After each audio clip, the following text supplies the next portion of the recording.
All right, welcome to the North Idaho Experience. In today's episode, Dave and I sit down with retired Brigadier General Blaine Holt. He is a local resident here, former Air Force general, full of great information. He's always a very entertaining time to have on the podcast, and he breaks down a lot of world issues going on. We're going to talk about some hot stuff today, including the 3-Eye Atlas.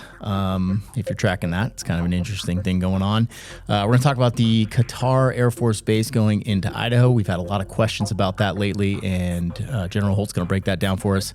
Also talking about the war in Ukraine, how we are edging towards living in a surveillance society. Well, that came up because a camera is going up in the city of Rathdrum, and some troubles that are going on in Europe. So he is very keen on the geopolitical spectrum across the world, and really a great source of information. So hope you guys enjoy.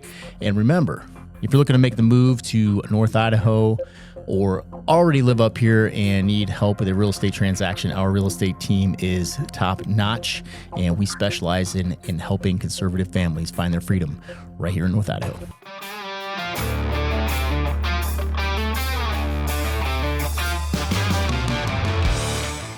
Now we're proving to everybody I've got a face made for radio. Third time, and this is the only time, the first time we've gotten to show your face on the air. So I'm so excited about that. Thank you. Corporate said fine.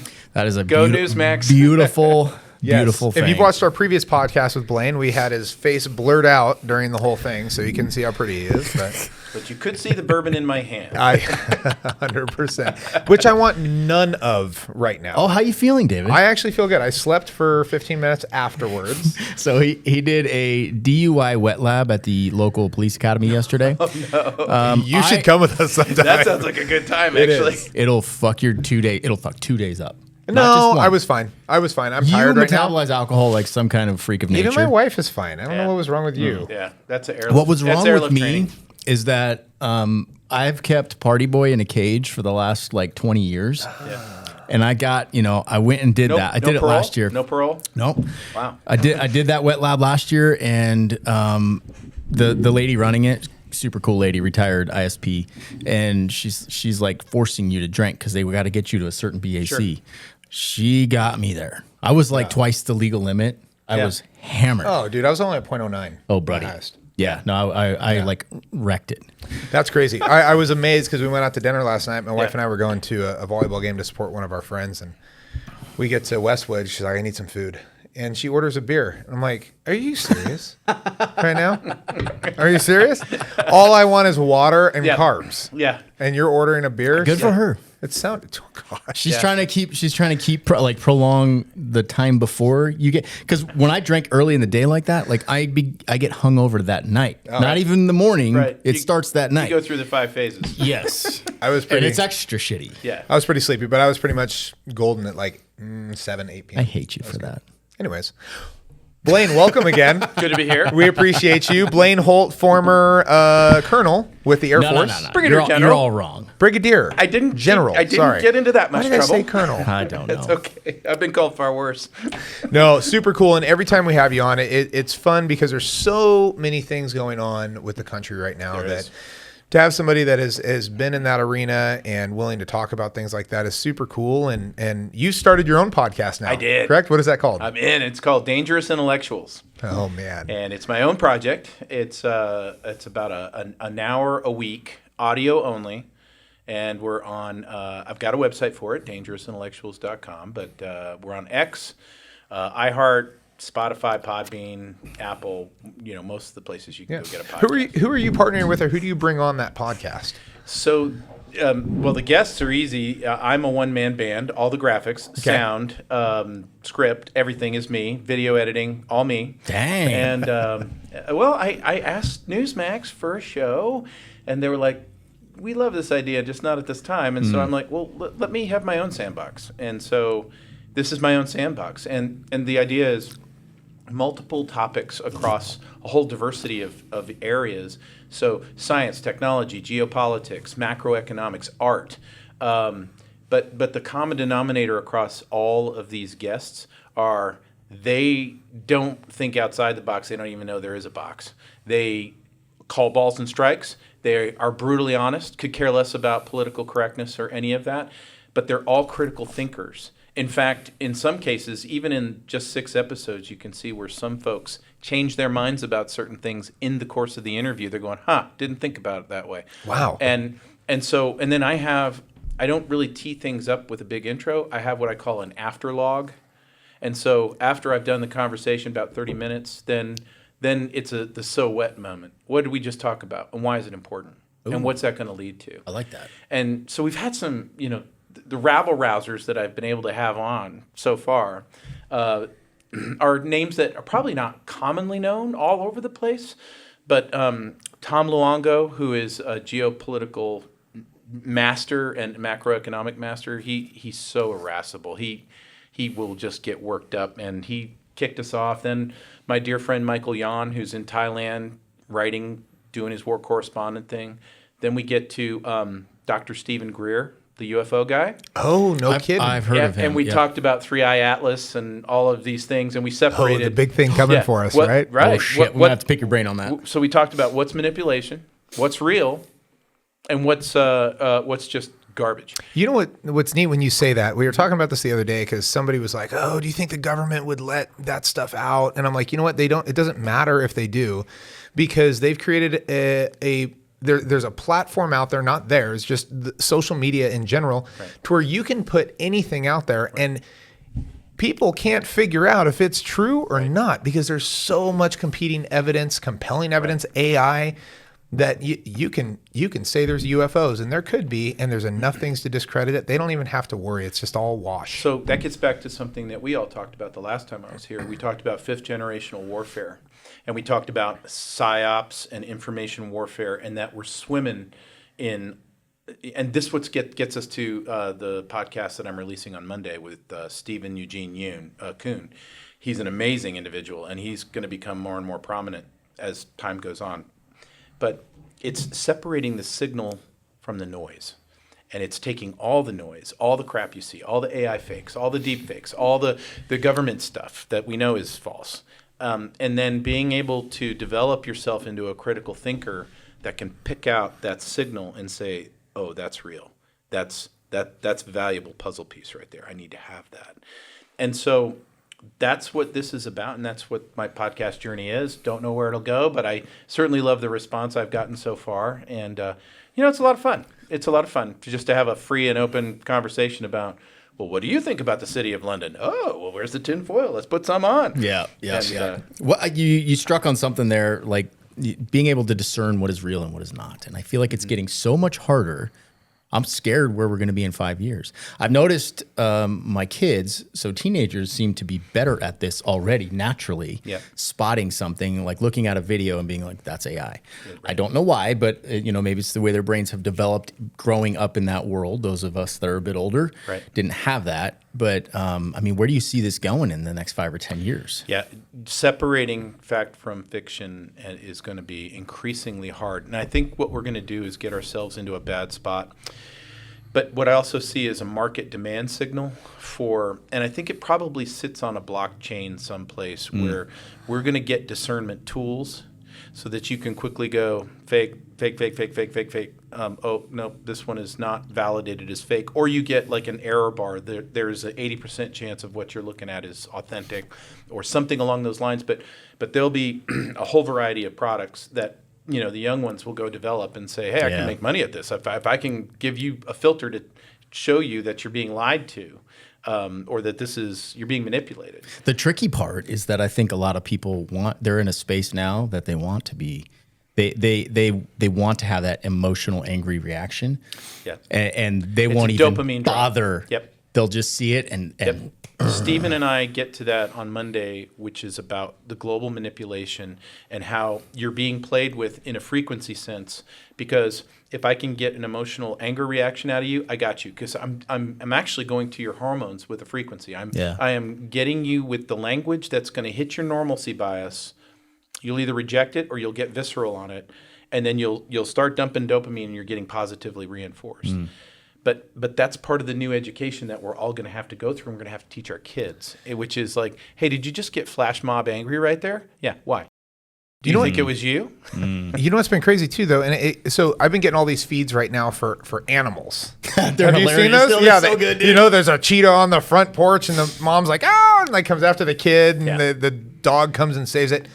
It's actually put me in a space, and I actually think maybe this is going to create some cognitive stimulus for people, because I look at it and I'm having to go like, does this look plausible? Mm-hmm. Is this something that you would see? Like, it's actually causing me to look at things now and go like, okay, I think it's AI, but let me look at it, and does this make sense? And so that's where I'm at right now. I'm starting to look at things and go, does this make sense? And I've caught my kids too, right? My son comes home, he's like, Dad, did you know, he starts telling me something. I'm like, I want you to listen to what you just said. Yeah. Because you said you just saw it, right? So that's super cool. Listen to the words you just said. Does that sound, well, I know, but I saw it and all right. I saw one this morning. It was a Ring doorbell, and it's a freaking cat with a shotgun, dude. And you're looking at it, you're like, God damn, that looks like very realistic. And the cat's shooting the shotgun at the house. Lady runs out, grabs the shotgun out of his hand, grabs the cat, and you're like, yeah. Oh, I just watched a whole infomercial, which I never watch, but I could tell right away it was an AI fake. And I wanted to see what lengths are they going to go to convince the audience, hey, here's a fat pill for you. Dr. Hyman and Dr. Oz are discussing how great this thing is, and they go through all these celebrities, including the president of the United States. And I'm just sitting there going, I mean, I can see the smudge, I can see some of the pixelation, and I can see some of the distortions in the voices and the writing style, but I can also see some people being duped. Oh yeah, and this is good enough. That you know, right. They're not attuned to a lot of the technologies that are out there and stuff, and they're like, well, President Trump said this is great. And I'm thinking, you think how vulnerable elderly people are already to these stupid scams. This is going to take it to the next level. They're the most vulnerable. And where's this in a year from now when you're no longer looking, and they no longer have 6 fingers or whatever, the telltale signs of the current AI stuff, and it's flawless. And you're like, oh, shit. But let's be honest. I think the most conditioned, you talked about our kids recognizing this. And before we lose anybody, we're going to talk about 3i Atlas, the Qatar base. The Qatar Air Force I even want to talk wherever about you want to go, man. Trump tearing down the White House. Let's talk about a few things. But before we go there, I actually think funny when I really start to dive into this, kids, they have this kind of ability to be like, that's not, whatever. I mean, they like stories and everything else. But when you talk about, older individuals being sold on this stuff. Right. I really think this started so long ago, and we started with just TV, right? It was just blatant lies on the news, right? Yeah. I remember having my dad come and tell me stuff and be like, hey, did you know that beer prevents heart attacks? And I'm like, of course it does. What are you saying? Wait a beer? But don't guess the price of this amazing offer just yet. So exactly. I mean, that actually started a long time ago. How much would you pay? Right. But I mean, if it was on the news, it had to be true. So there's already that conditioning that happened when the news came out, because there was a time where it was believed to be the credible source. Yeah. Yep. And so. Gen X down, rejecting it all. Yep. They're just rejecting it all out of hand. It's like, I know that's crap. I know that's crap. And now you're seeing it with government officials. So we can say the two verboten words, Charlie Kirk.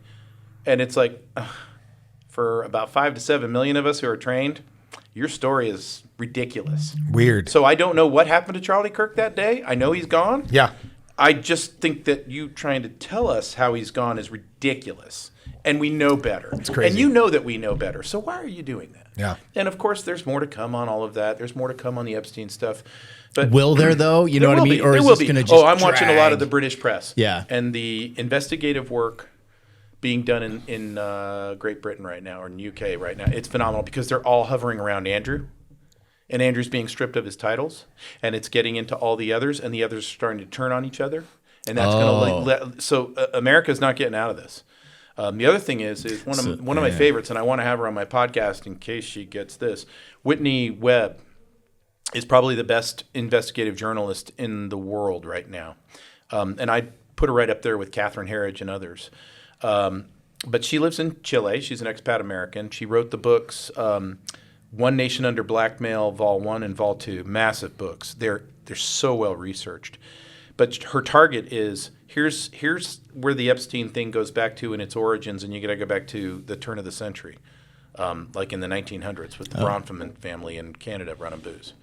And And so there are so many people dedicated to this effort right now. Even Kim Iverson with her YouTube, she's not letting it go. And they shouldn't let it go because kids are involved. Right. And so, look, the Kirk thing, this stuff's not going away. And I think eventually the admin's going to have to go, we're already irritated because your AG is way behind schedule in operation accountability. I'd step on the gas if I was you.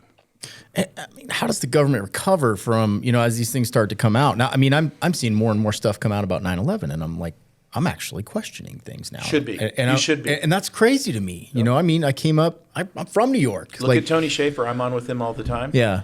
This is how they railroaded Tony out of his career, because he was speaking the truth about what they found on that when that stuff went on. Mm-hmm. With Kurt Weldon, the congressman at the time, who was about to become the chairman of the House Armed Services Committee, railroaded. It's really interesting when you bring stuff like that up, is that the government's really good at washing their hands of things, right? Yeah.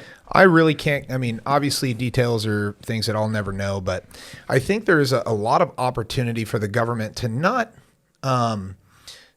plan certain things, but to allow them to happen, right? Mm-hmm. We're so sophisticated. We're so sophisticated. The information that we can get is just crazy. But to allow something, when you go into conspiracy theories and everything else, sure, a lot of people want to blame the government as the direct cause. And a lot of times I think it's them employing or allowing certain things to happen with full knowledge and ability to stop them. Mm-hmm. And instead weighing the risks that how does this benefit us as the government? How does it benefit us financially? How does it benefit politically? All of that. Is it possible, because not everybody knows, right? These things get put in a little box. So there's, maybe there is knowledge, but that knowledge doesn't go all the way. Is that possible? It is. So I think it's both. It's offense and defense. So there's passive ops where I think they let that thing happen, or there's active ops, and then this gets to this place where you could make an intellectual argument. So I'm not putting on a conspiracy theory hat or anything. You could make an intellectual argument that there's enough out there for us to confirm the presence of a deep state in the U.S. government, made up of technocrats, elected officials, some co-opted, some bribed, some blackmailed, whatever. But you can make the argument that in the deep state intelligence community world, there are a lot of manipulations around the world, globally done, in our name, that are all in the name of handling domestic politics and how the money flows inside of Washington, D.C. That's why on my Twitter account, when you see blatant hypocrisies all over the place, even on the GOP side, the only thing I'll write on my Twitter feed is there is no aisle. You're kidding yourself if you think there is one. Right. If you case in point, we're supposed to all here in Idaho get behind Senator Risch and love the heck out of him, and he's such a great chairman of the Foreign Senate Armed Service or Senate Foreign Affairs Senate Committee. He's the impediment to defunding the Taliban, who are getting $40 million a week. He's not holding it. He's not holding a vote right now. So what possible reason? That's exactly right. So you've got guys like Sean Ryan, who's got the very popular podcast, who are calling this out. But I guess the point that I'm making is we, in this nation right now, it doesn't just start and end in the swamp.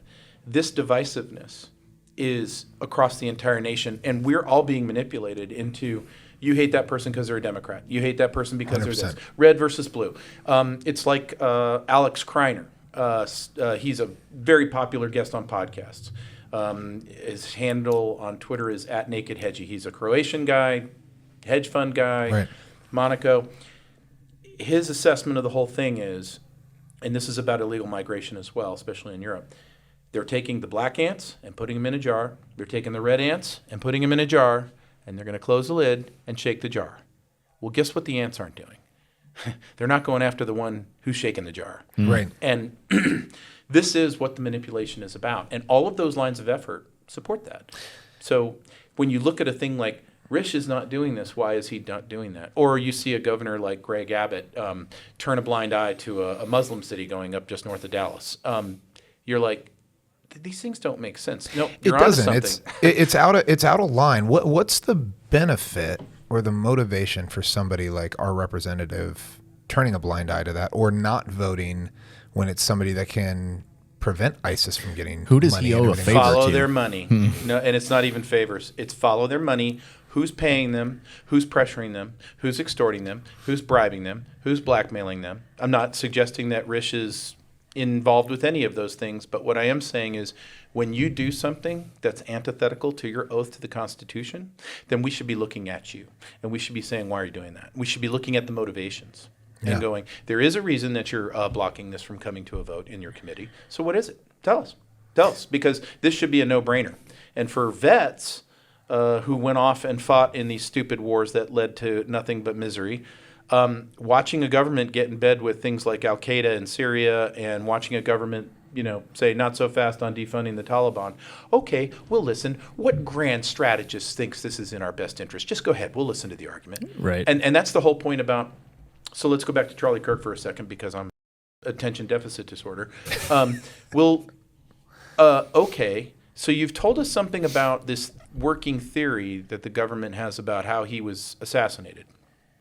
Okay, we don't believe you, and if there's going to be restoring of faith and trust in any semblance of what the government is, then what you have to do is come out and say, here's why we couldn't tell you what was going on initially, and here's the rest of the story.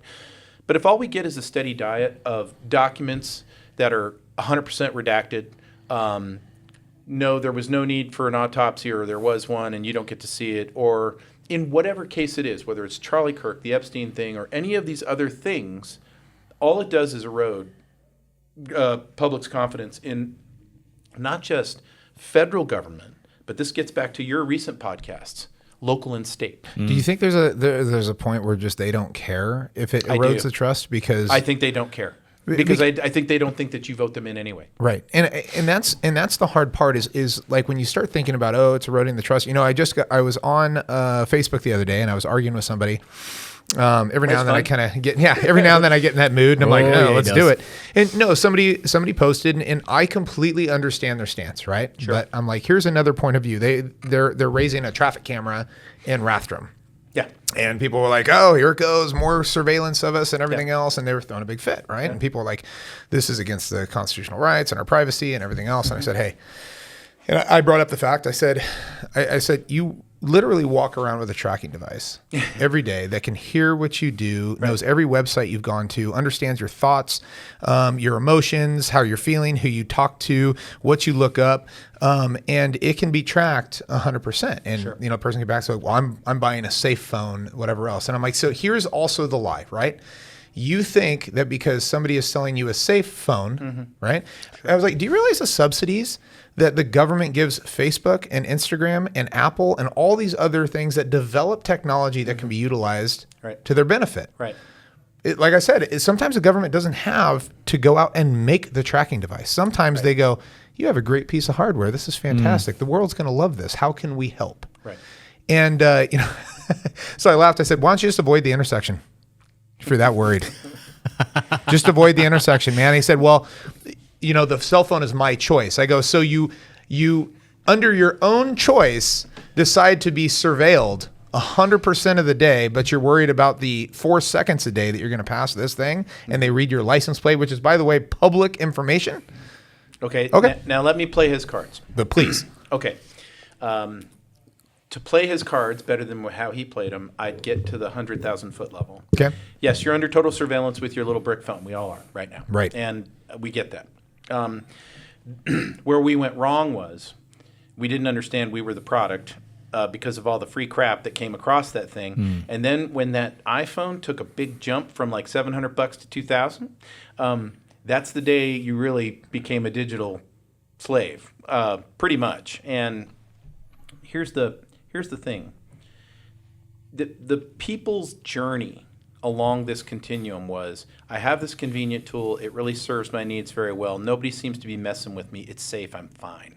I could care less if somebody's eavesdropping on me because I'm an average Joe American. Right. I can't be that interesting to anybody. Okay. So that's the boiling frog strategy here. And while this thing is coming on here in Coeur d'Alene, we start seeing some things happening along the sidelines that we're told, don't bother your pretty little head about that. There is a camera on every single light pole in this town now. Right. In the entire county. And there's a lot of lights. And there's 7 license plate readers, and they want more. And the vendor for the LPRs is Flock, and the vendor for the that'll eventually come into the software side of this for Idaho is eventually going to be Palantir's Gotham system, which has a pre-policing module to it. So now we're turning up the heat on the Boiling Frog. That's going along at the same piece. Yep. Now, the one thing that I would drop a card now and play on that guy's behalf is say, there's not just one opportunity to sign away your Fourth Amendment right. You get to do that at any time. Correct. Or you get to protect it at any time. Correct. And so, yes, you were duped on the Apple phone thing or the Android phone thing, but now you see these cameras go up all around you. Wait a minute, now we've got smart facial recognition. Mm-hmm. Wait a minute, here's your real ID mixing into your license. Maybe climate change is real and you drove into town too many times with that big gas guzzling truck you had. Right. So people are starting to wake up now. They didn't wake up during the Apple phone thing, but they're starting to catch on. Hey, things are happening. Right. I don't like them. Now, where the guy made his mistake with you is he sees the traffic camera in Rathdrum. He doesn't know why he doesn't like it, and he can't articulate it. And that's part of the 5th generation warfare piece. And but it's interesting because I like the fact that there's the awareness about it, right? Yeah. But it's a much bigger problem. Way bigger. And it's going to a bad, or they're going to try to take it to a bad place. Correct. And the thing is that where I get frustrated is that people will feel safe if that one camera doesn't go up. And I'm like, hold on, it's a way bigger thing than this. That's my point, right? It's way bigger. There's so much more. And yes, we have given up very much our Fourth Amendment right for so many things. Oh, yeah. And you're like, dude, that is the snowflake on the tip of the iceberg. If you're concerned about a Rathdrum camera, well, at first... There's a lot more. Okay, so if you're ready for the truth bucket, there's more to eat here. So open up, big boy. Let's go. Yeah, that's right. And that's where it's like, well, how do you? I mean, if you take the snowflake off the iceberg, you still have the iceberg. Well, and I told you guys before, if you want a crystal ball to see how this goes... I have one right here. Just go, nice. If you want a crystal ball, just go look at Europe. Yeah. Just go look at the UK. They're fighting for their very lives right now, and they're at it way too late. They're getting digital ID shoved down their faces without a vote of any kind. But they don't have to shove them down their faces because they find the majority of people go, well, shit, dude, I want to fly over here, so I'm going to go ahead and get one. Oh, that's for the biometric piece, but not for the Brits. The Brits have Brit Card. They're about to get Brit Card forcibly. Like they had 3 million people protest in London saying we don't want this thing, and it's too late. They're in the jar, and the jar is closing. And what did Klaus Schwab say? The Chinese system is the best system. What did the Chinese do? They zero you out. Vietnam, digital ID. Then comes CBDC. They did it. 86 million bank accounts closed because they didn't like their social media posts. Or they wouldn't get the digital ID. 86 million bank accounts. Isn't that? Which country was that? Vietnam. Okay, and that was a test. I'm a little torn here because there is value in cameras, right? I've been a part of solving crimes because of you law enforcement I types. know, but I'm struggling here because I know the power of an LPR or the flock system.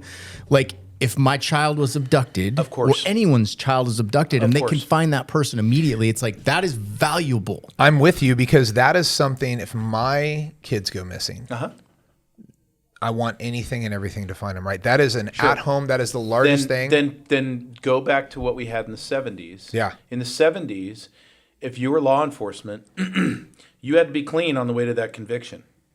You had to be clean on the way to the conviction. So there is a thing called inadmissible evidence. Yep. And where that line got blurred was with the Patriot Act. Because what we did at the Patriot Act was we said, well, if you draw a net around a terrorist, but you swoop up some innocent Americans, but they're in that net, you can go ahead and surveil them too. Essentially, is what that amounts That's to. tough. Yeah. It's tough. I don't know how to solve that. So but we are going to have to work at solving that. Right. And this is where I think as a nation we've got a real opportunity here. Because we just discussed the surveillance route, but we also have to discuss the financial route. And the financial route is everybody thinks they're covered now because the Genius Act had a clause in it that says can't do CBDC. No. The government can't do CBDC. Doesn't mean your bank can't do that. And it doesn't mean your bank can't debank you in 5 hot seconds. Correct. So it's just the same way that they're going to censor you. Oh, well, the government would never censor you, but Facebook might.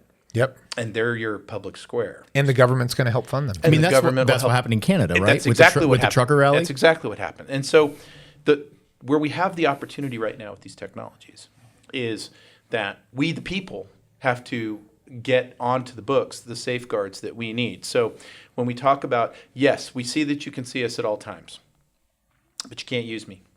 You can't use me. You have to have protocols, evidence, warrants. There has to be digital warrants now. There has to be digital probable cause now. There has to be all these protections. You're never going to 100% protect the public. You're never going to 100% protect that little girl that might be an abduction risk. You're not.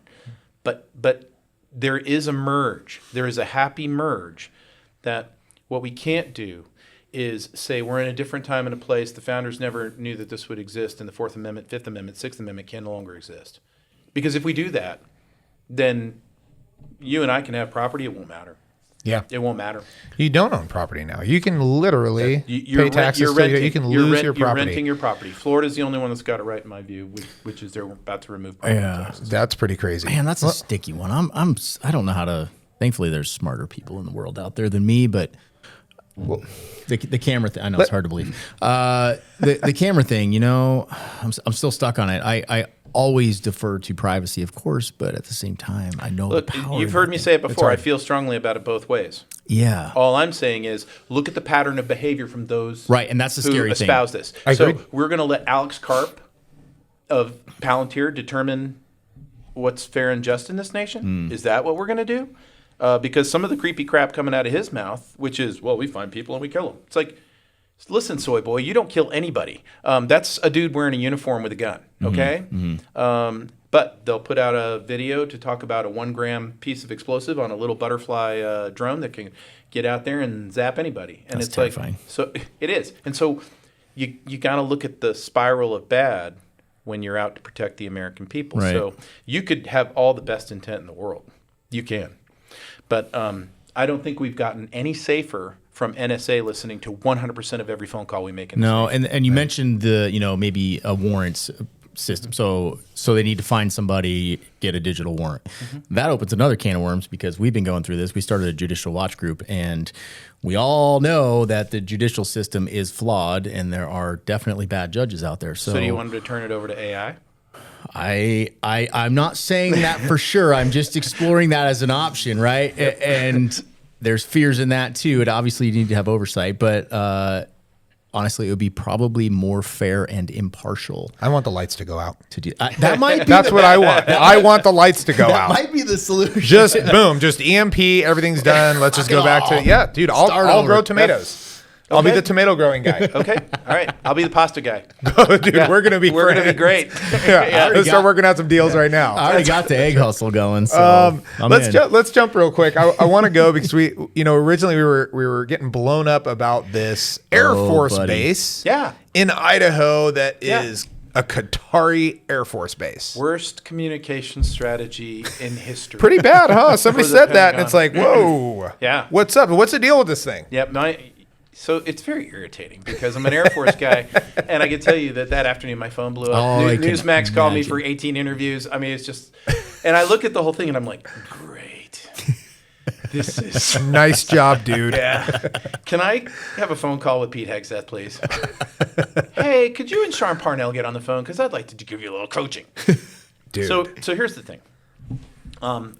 The word base means a base. It's a very big thing. It's an installation. It's got its own runway. Certainly for the Air Force, it's got a golf course. You know that.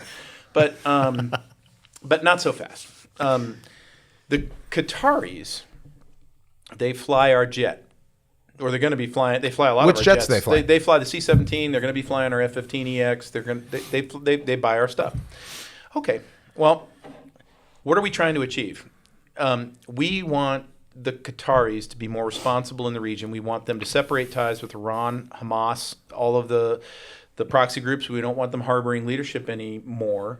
We also like the fact that they've given us our largest base in the entire region there, Al Udeid, and it works out very nicely. But it looks like the Emir is playing ball with the Trump administration. You saw the big welcome he got there and all of that. And furthermore, all of the Arab states are getting into alignment on how the president wants to approach the Abraham Accords and what's going on in Gaza and all this. It's actually in Israel right now, we're having problems with those politics more than we're having problems with the Arab states. So everybody's up in arms. Oh, my God, Qatar. Well, in order to be a Qatari fighter pilot, you're probably a member of the royal family, and you're probably a millionaire several times over. So it's not like you're coming here to lay waste to us, and here comes the terrorists, and in their spare time after they're done flying the fighter, or they're going to roll the fighter in on Boise and then take a few shots. We're talking about a training detachment at a place where they train F-15 pilots in Mountain Home. And we do this with countries like Turkey, Bahrain, UAE, the European nations, Netherlands, Belgium. Is this at all sorts of different? Bases across the United States. Got it. So what they'll do is they'll go find an old building, they'll carve it out, build up a nice little squadron for them. The Qatari pilots and instructors will be there. They'll have some liaison instructors from our country, and they'll have a training detachment there. They'll go fly sorties back and forth, and this will be part of the gang. Now, the other cool part, diplomatically, this works out nicely for us because then they have something to lose.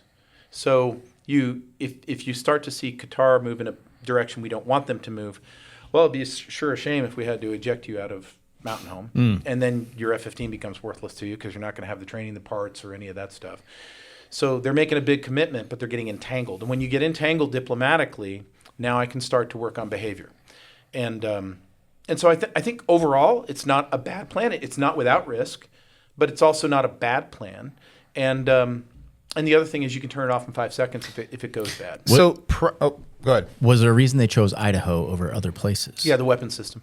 So okay. At Mountain Home, we've got the F-15EX and the Strike Eagles being flown there. Okay. And so it's a good place to do that. I don't see the risk involved with such a small footprint. Now, let's say it really was a base. Let's say, hey, we're going to give you an entire Air Force base. That would be ridiculous. That is what crazy looks like. Yeah, okay. But that's not what this is. And so, I don't. That was the headline. It was the headline over and over again. That's the call I got multiple times. And I went and watched the press conference with the Secretary of War, and I was just like, "You got to be kidding me! My phone is about to go nuts." and I had I established the Kootenai Resilience Group here locally in the county and that kind of stuff, and even that group, man, they wouldn't have it. They were asking me about it. I gave them the word, and they were like, General Holt, you're completely way off base here. You just don't even know what you're talking about. It's like, I see you're inconsolable. Is it true that we already train Qatari pilots in the U.S.? Yeah. Well, we train them overseas, but a lot of Qatari pilots will fly to our schools, like for C-17s. Okay. They'll come to Altus, Oklahoma. They'll take our training program, go on home. So with the Qatari Air Force, we've got a great relationship. We want to bolster up their capabilities, but that brings them further into our orbit. So when we have other countries flying our jets, the reason we want to sell them our jets is not just because we hope the stock price at Lockheed Martin goes up. It's because by entering into our training programs, our systems, you're also putting that Air Force into a dependency on us, a dependency that they can very ill afford. These countries have little budgets for these Air Forces. So if you take Belgium's got some F-35s. When we sell an F-15EX to Qatar, we understand its capabilities and we also understand its limitations. Yes, you mean the export version. Do we maintain any ability over the limitations? Oh, yeah, we do. Is there a shutoff switch like China does with our transformers? I know you're Can you just be like, blink? Nope, you're not flying anymore. Game on. Yeah, I'm sorry. Your last flight maneuver was unacceptable. Please eject immediately. There's export versions of our aircraft. And so in the case of Europe with the F-16, they didn't like our export version. So what they did was they worked with General Dynamics on their very own proprietary, what they call the midlife extension. And they put together an F-16 that was rivaling ours until we could put the CJ out. And so, it's a cat-mouse game, but getting into the American supply chain system is actually, diplomatically, it works. It gives you levers that you didn't have before. Really? Okay. Yep. Yeah, I picture like an iPhone, like it hits a point where the battery just starts draining like that. And you're like, I got to update your terms and conditions, bitch. I swear. Maybe it's time for a new iPhone. Yeah. The 8,467th time you press the X button, it just downloads some freaking software to be like, And you no poisons longer you. have a full battery. That's right. And So easy. They let you have 2.5 versions of phone. So after you've owned the phone and they've already released 2 phones, you're getting a new phone. Yeah. We'll prove it to you. I'm hitting that point right now. My wife's getting that right now. I just got a new one the other day. Yeah. I had to. My battery I had to charge it 3 times one day. And I'm like, this sucks. Yeah. That could also be part of my job. But You are on your phone more than anybody alive. Okay, so it's normal that we do that. Is there, does Qatar have oil that we want? Is there another strategy like that where it's just kind of setting that up? Or is it just stability in that region? Yeah, so Qatar, it's not such an energy-rich country as it is, well, diplomatically it's very important. But if you look at it, Qatar and the UAE, the United Arab Emirates, this is kind of where global banking has shifted. So when we talk about the City of London consortiums or world banks, the biggest bankers, they're all hovering around Qatar in Doha and around the UAE. So it really is. That's why they try to call it the Switzerland of the Middle East. But it really is the banking center. And what we want to do with them is help them diversify their economy. We want them to get rid of their lousy friends. We want them to expunge the Muslim Brotherhood. President Trump's impetus is not to do that militarily. It's to do it in a demilitarized way, and that's been his focus the whole time. And he wants to do that through the Abraham Accords.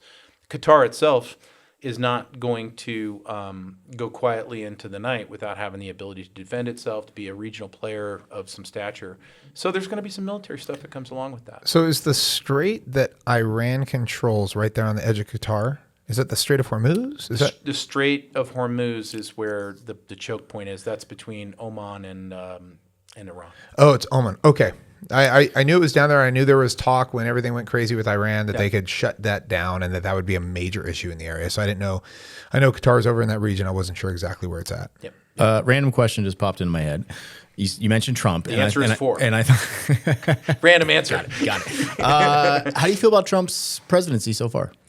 Good. Yeah. Because anytime you're upset with President Trump, you can just go, what would it look like if Comrade Kamala Harris was in charge?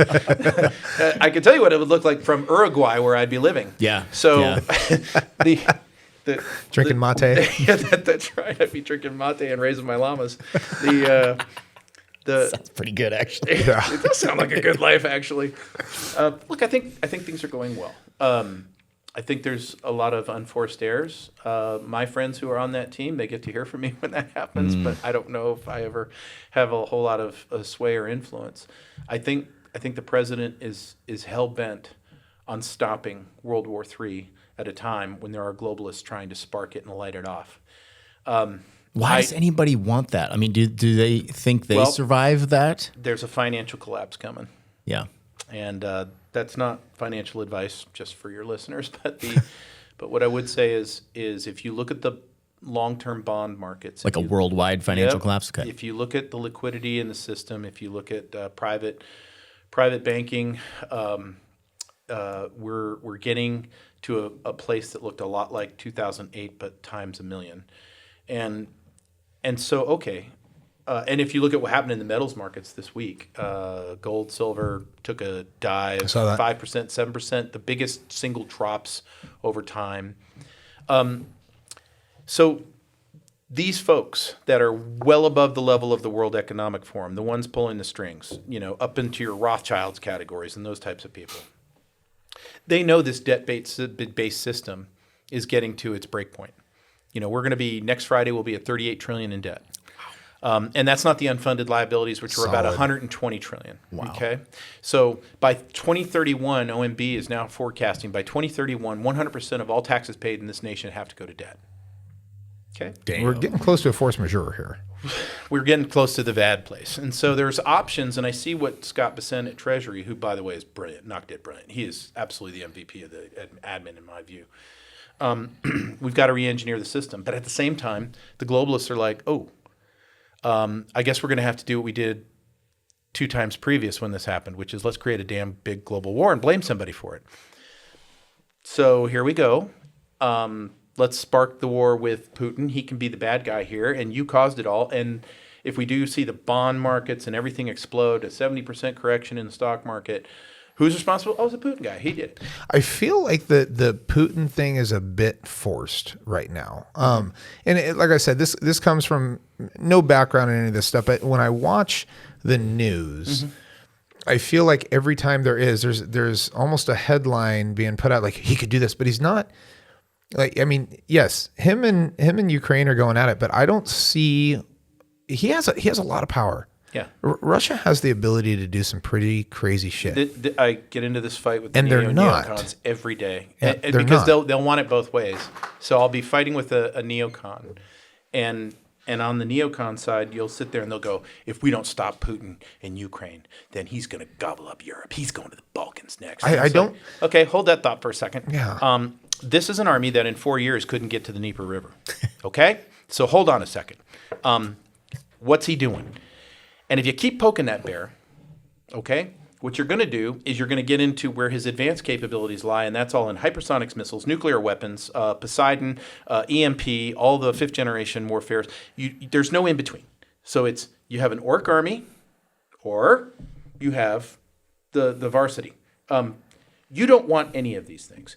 And so what has to happen is this war has to get shut down, and President Trump's trying to do that economically. Where I worry is, do the neocons have the sway to get President Trump to release tomahawks and other weapons into the hands of the Ukrainians, thereby almost potentially making us a belligerent in this war, an active participant because of our targeting, our intel that's required for these types of weapons. And what I'm very discouraged about today, as we're taping this, I know this will take some time, is they just released authority to do long-range weapons into Ukraine. That doesn't mean they have tomahawks, but certainly the binders are coming off. Why are we supplying so many weapons to Ukraine, and is this a good idea? No, it's not a good idea. And especially when the early days of the war came, it was very deterrable. A guy named Boris Johnson blew up peace talks 1 month after. This could have been a deterrable war. There was no associated strategy with how to win the war. Okay, if you want to repulse Russians, then let's repulse Russians. Then get serious about it. That looks nothing like what we've done. What we've done as a country and as NATO, over the top. And I'm not indicting the Trump administration. They were handed a crap sandwich here. But what we've done is we've gone on a Vietnam-style, McNamara-style incrementalization, gradualization of this war with no strategy attached to it. So we've been feeding them, here, try this wonder weapon, try this wonder weapon, try this wonder weapon. Well, we didn't do that when we fight wars. We have integrated combined arms. I will hit you air, land, sea, and every other thing I've got in the cupboard at the same time. And we didn't do that. So what we've done is we've created these killing fields with a World War I style warfare, and there's over 2 million dead now. It's weird to me to see us support somebody in the way that we have financially. I mean, billions of dollars, tons of weapons for somebody that's not a NATO partner or anything else like that. And that's right. And I get the aggression from a larger nation like that, right? Mm-hmm. And trying to prevent. I mean, realistically, land is taken hardly at all now. It pretty much has to be diplomatic or war. Right. And nobody seems to want to be diplomatic and give up land. And it's so dumb when I look at it from the outside, and it's very obvious we're supplying all of this to Ukraine, yet we're not at war. Like if this were a street fight and you're trying to fight with this dude and then this other guy's giving him a gun, we'll be like, well, fuck that guy. Right. We're going to fight. Right. So how does that? We're getting makes no close to that sense. point. I wouldn't be because- surprised if we start supplying Russia with stuff too. I mean, Yeah, it's fucking why not? unbelievable. Well, Like, well, here you that's go. what the globalists would do, and that's what they have done in previous wars, by the way. It's crazy. This is the other part where this whole thing gets really problematic. First off, the words, this is an unprovoked war. Nonsense. Go back to 2014 and look at the Maidan Revolution. And who was there in Kiev that night? Victoria Nuland, Senator John McCain, Lindsey Graham, Jeff Pyatt, high-fiving each other. CIA is already... It's so weird. They've already admitted that they had 12 CIA bases up on that line in the New York Times article that came out. So, okay, that's fine. We've got blood on our hands. It's a crime scene. Got to be managed. There's a whole lot of illegality that's gone on there before this. There's a big, long tail and story. But go over to what Vice President J.D. Vance said at the Munich Security Conference back in February or January. He was pointing fingers at the European leaders. And that's where I believe the real problem is right now. They're rolling up civil rights, freedoms, censorship all across Europe right now. If you accuse somebody of raping your kid, you're the one going to jail. You want to say that you don't like all these illegal Islamist extremists going into your country, you're getting wrapped up and going downtown. They have pushed back on Western democratic values in so much of Europe right now. My question is, if this alliance, NATO, is built on commonly shared values, the transatlantic alliance, what are we doing?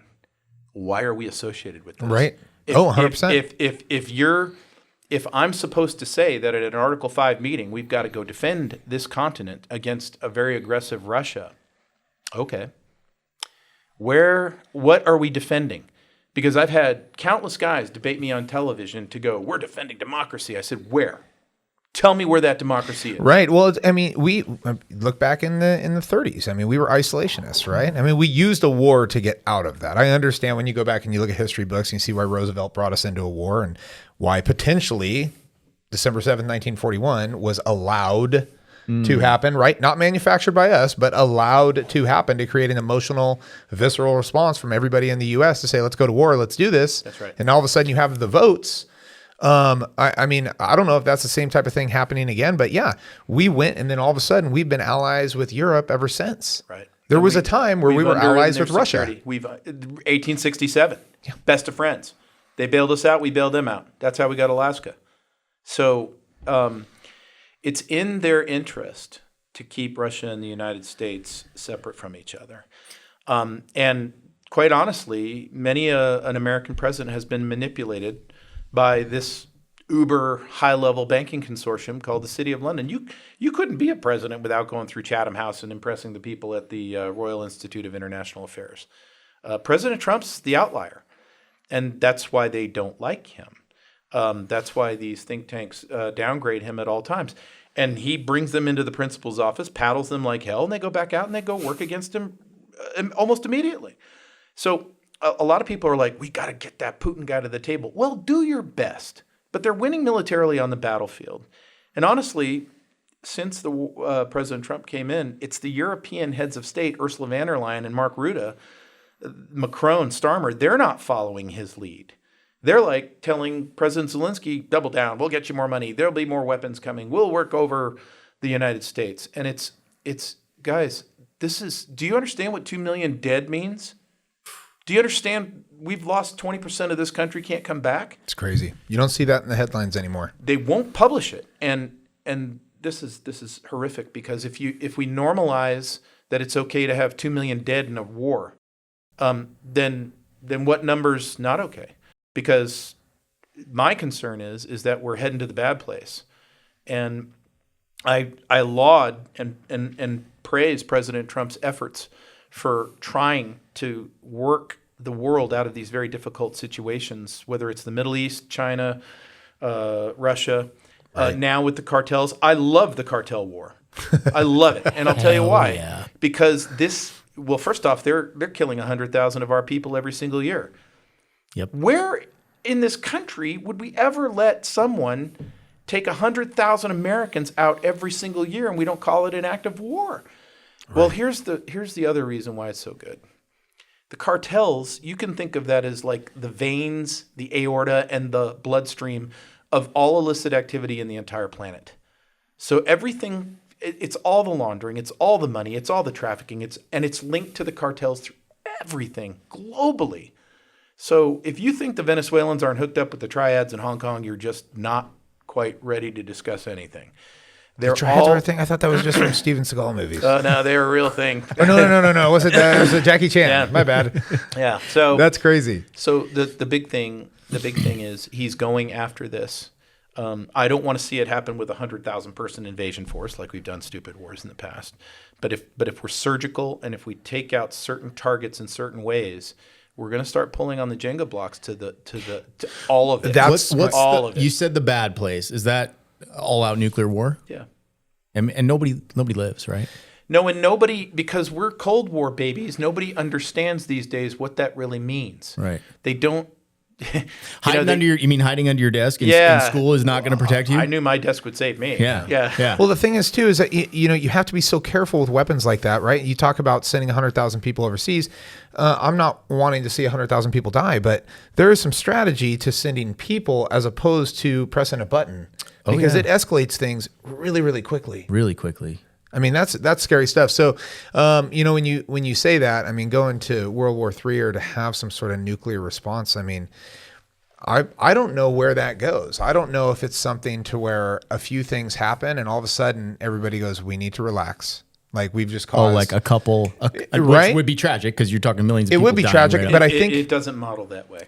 I've been a part of these war games, and it does not model that way. You use a small tactical nuclear weapon with a low yield, and they all go off. Yeah. It's use them or lose them. It's so dumb. It is. And here's the thing: the globalists, and I don't have a better term. City of London, globalists, World Economic Forum, whatever.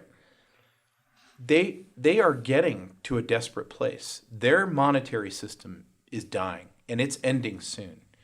And so you have to ask yourself, if they don't repel Russia here, and they've spent all that money, and their economy goes into the crapper, what do you think the Europeans are going to do to them?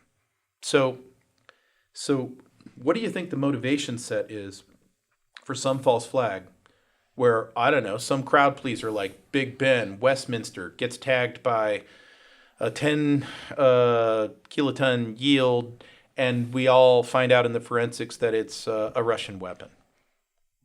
We're in. It's and you'll be considered un-American for speaking in any other direction. It would be the same thing as on 9/12, you going, I wonder if those guys really did that, or if it was somebody else. Right. It would be the exact same thing. Oh, lock him up. That's sedition.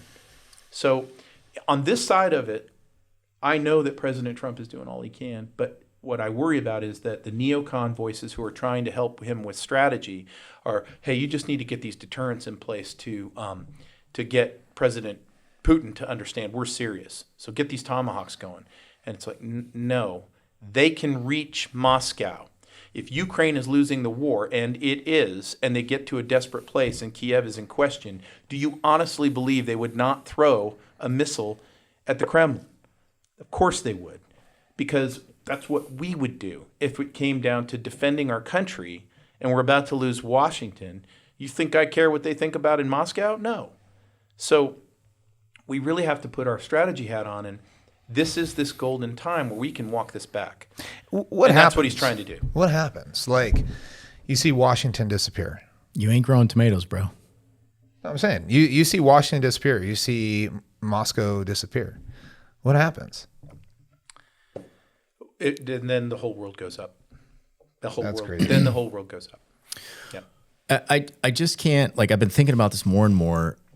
It just feels like there is a literal war between good and evil, and maybe it's always been there. And that's the overarching theme of all of this.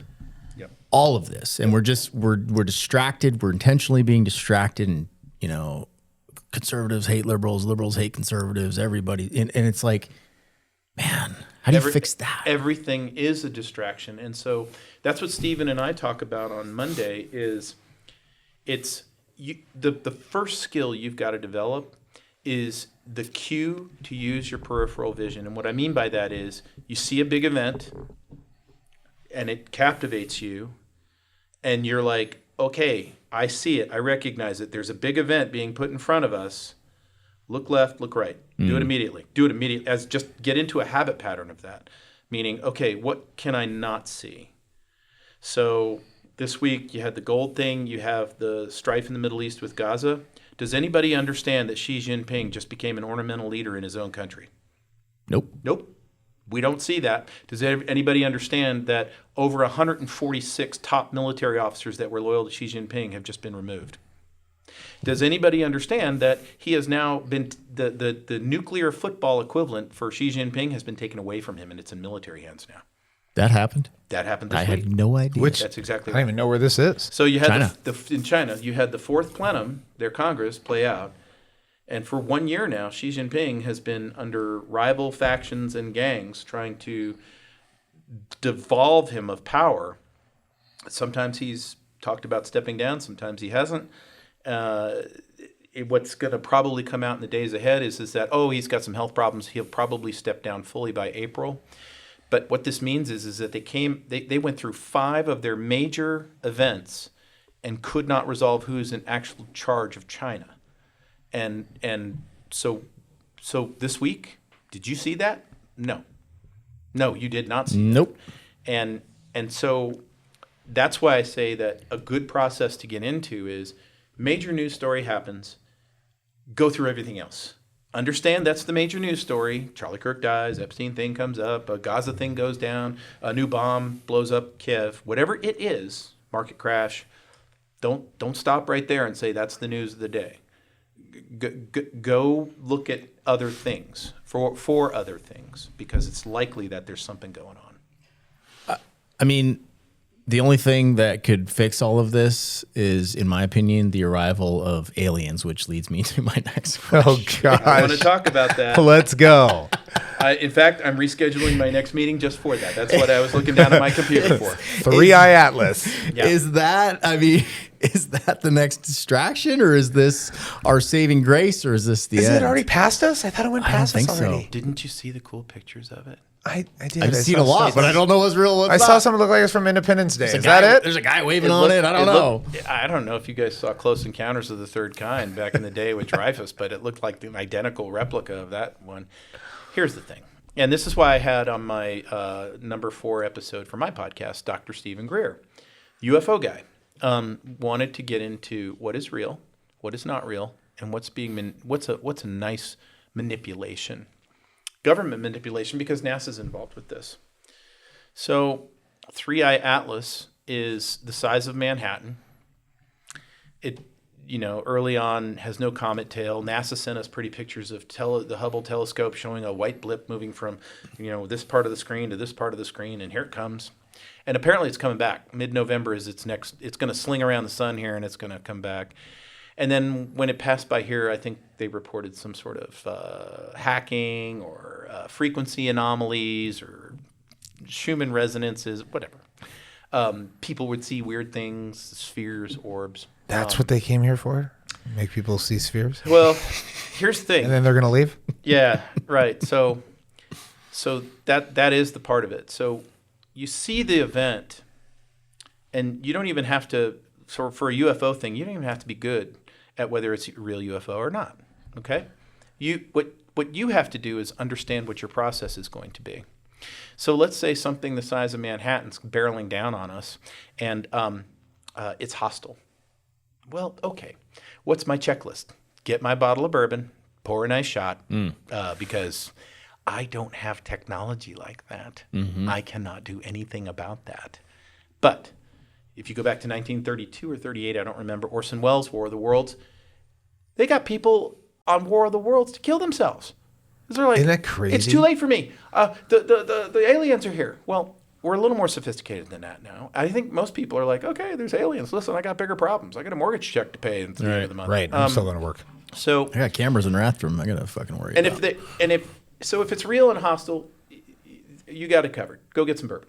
If it's not, then ask your government, why are you putting this garbage in front of me? Yeah. And what's going on? Because that's your big distractor. Now go look left, look right, and find out what's going on. Do we have a financial problem? Is there another war going off?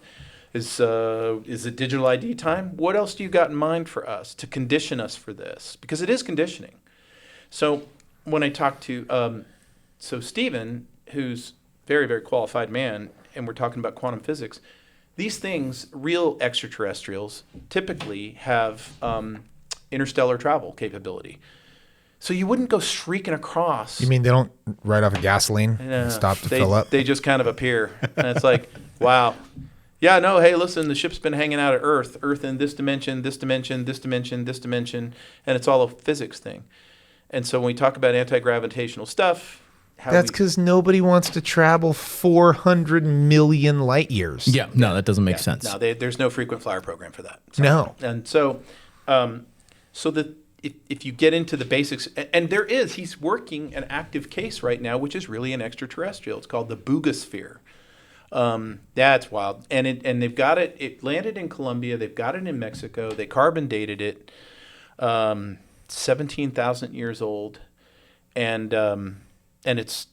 I actually put little clips of it in the podcast that we did together, and they're still working with it. But that is an extraterrestrial. It's a sensor pack, and they, he's got the goods on all of this stuff, where the lies are and where but where I think he does at least my audience so well is in saying this is how you treat these things. And by the way, if E.T. wanted to wipe us out, could have done so a long damn time ago, because we haven't exactly been cordial to them in their crashes or shoot downs. It seems very easy for people to comprehend something just flying really fast. But even us, like when we talk about traveling to distant galaxies, we're not talking about filling up with fuel and let's see if we can make it. Right. I mean, we're talking about wormholes. We're talking about Einstein-Rosen bridges. We're talking about how do you get there in a reasonable amount of time? Real stargates. Right. That's right. And so why would somebody with that technology decide, once again, to just fuel up and be like, all right, we're going to aim and see what happens? Oh, no, it's absolutely correct. But if you look at the monetary side of that, wow, let's go build a moon base, and then we'll launch from there, and we'll go to Mars. It's like, okay, that sounds like $1 trillion that we don't have. What about Mars? What about who makes the money? Right. So, I mean, we're assuming these extraterrestrials are biological, but if they were not biological, timelines wouldn't mean anything to them. That's true. Right? And so what Steven says is they are biological, and timelines don't mean anything to them. Oh, well, shit. Because it's anti-gravitational, it's the interstellar ability to skip dimensions. And so when we talk about time, space, matter not being what we think they are, then you can hop in and hop right out. And so that's why when you see things go up, you remember the New Jersey drone crisis last year? Oh yeah. Okay, so we brought you on for that. So some of that was they were like, well, wait, forget the drones. What about the orbs? People are seeing orbs, and it's like, yeah, I think people are seeing holograms. That's what people are seeing. And so now let's look at the manipulative parts of this. Maybe you're not so enthusiastic about 3i Atlas and you're not really scared about it. Now, suppose I could take voice-to-skull technology, which is real and has been developed since the 50s, and I can put a hologram up into the clouds of Jesus Christ, or in East Asia, Buddha, or whatever the region is. And then I can make statements into your head and say, hi, it's me. This is where you need to go next. Now you've got something. Now you've got a public that's conditioned to see things in the sky that are weird, but now if you're a believer, your own beliefs are being used against you. Right. And now you're being instructed to go do something you don't want to do. Well, what's that? Was it the Phoenix Project or something like that, where they were talking about putting holograms up in the sky, and you could only see the holograms, and you could actually launch warfare from the sky, making it look like it's coming from these aliens, That's right? That's and it. then once people are in fear and going, oh my gosh, there's aliens attacking us, what would you like, government? Exactly. And that's the Hegelian dialectic, which is problem, reaction, solution. And they already have the evidence they need to know that we'll gladly hand over our freedoms. 100%. Because Patriot Act, COVID, and then what comes next? And so if you're an average American, you're going to force digital ID down me? No. You're going to force central bank digital currency and a social credit score? No. Okay. Well, then I got to freak you out. Then I'm going to bring you to your knees. I'm either going to exit you from the system and say, okay, if you don't do this, then you're out. You're just a grass feeder over there on the side. Or if I need a whole bunch of you to adopt right away and gladly hand over your freedom, then why wouldn't I use these technologies? Right. I mean, the end goal for them, whoever them is control. Control and depopulation. Yep. You have to depopulate. We can't continue in the. So they believe we're replaceable with robotics now. Oh, well, we probably are. So this super elite. So are they. What's the now world? You're talking. What's the world that they envision? What does that look like? They envision a world of 500 million people, where there's an uber elite class. It's a Marxist society, and it's a serf feudal system. And if you're one of the lucky few to be around, it's because you serve a purpose. Here's why it's a stupid thing. Here's why it's stupid. Because when you talk about these fantasies on what could be, the complexity with those is time. And you're not going to be around for it. Right. You know what I mean? Like, I mean, if you say, oh, we envision this, that's not even you. And I think that's where the selfish side comes in, where you get some of these people that they're okay pressing the red button because they're like, that world that even if I think it would be amazing, I'm not even going to be here for it. Right. I mean, we have a finite time, right? And that's the other thing too, is just waiting people out. You talk about, implementing policies and changing society and the anthropology that people go through to learn about all this stuff. Really, if you really want, if the boomers are your issue, just wait them out. They're going to be gone soon. That's right. That's why I know the Chinese Communist Party is leaving too. They're falling apart. And if they didn't resolve this leadership issue, well, now the Chinese people are watching because they're in depression, not even a recession. And food's becoming an issue. So, we could see some fantastic change over the next year, and I think we will see change. I think the president's done a really good job on stopping war in its tracks in several areas. But these two biggies in the Middle East and in Europe, we got to get over them. Yep. And it's important. Where do you see the world in 10 years? I think we're going to be in a really great place in 10 years. Yeah. I think we're going to sort out our legal issues. I think we're going to sort out this freedom thing. We're certainly going to outlive some of these nasty people in the world that want to dominate and control us. But I think that we're going to find our happy place with technology. That's good. We're going to master the AI thing. We're going to probably learn some really tough lessons out of that, and then we're going to master it. But I'm absolutely optimistic about the next 10 years. If we get more videos of cats shooting shotguns, I'm in. How could you not be? I'm completely in. Didn't you lose your cats? Don't worry about that. Oh, I can't believe you. Wow. I think they're still there. I got some barn cats recently, and they were kittens, and we had them locked up for a week in the barn, and then we're like, I think we're ready. So we moved them into the other part of the barn that night. He let his big old cats out. They weren't that small. No. I think they're coming back at night eating the food. I'm hoping. Yeah, we'll figure it out. Yeah, they're coming. Or they are food. Yeah, that's possible too. Yeah. Dude, Blaine, this is so much fun having you. I love getting together with you guys. I thoroughly enjoy these conversations, and I learn a lot about the state of the world, and it's great. Like now I know when there's a big event, I don't have to look left and right. I'm just going to text you and be like, what's up, dude? I like the fact that, honestly, it's good critical thinking, right? It is. It is actually fun to have these conversations, and I'm definitely not falling into all this conspiracy and everything else, but I understand there's stuff that goes on that first of all, I'm not going to get the answers. So being open-minded is a big deal. You have testing your thinking and this is the most important thing. When you set about a theory or a line of inquiry, is that you're open to learning new ideas and information. And that's what I try really hard to do on my podcast, is to go, yeah, that could still be right though, so we may have that wrong. Right. And as long as you're not welded to a position so much that you can't get out of it, that you're like, no, I've always believed it this way, and I'm always going to believe it this way. And it's like, yeah, but things are changing. They're so dynamic. And if you got new information, would you be able to benefit from it? And that's what you've got to be open-minded to. Well, let's do the next one late at night when we can break out some bourbon. Well, let's do a late show. night one at some point. This is so much fun, man. And I just love talking about this stuff with you. And yes, always bringing a very intelligent and open-minded Thank you. Yeah. point of view from all this stuff. I appreciate you both. Give us the name of your podcast one more time. Yes, it's Dangerous Intellectuals. You Dangerous can find at X, you'll find us at Danger Thinking or dangerousintellectuals.com. Check it out. I was listening to it today. Very good. Pretty cool. Yeah. Appreciate it. Blaine Holt, thank you, sir. Thank you. Catch you next time. Out.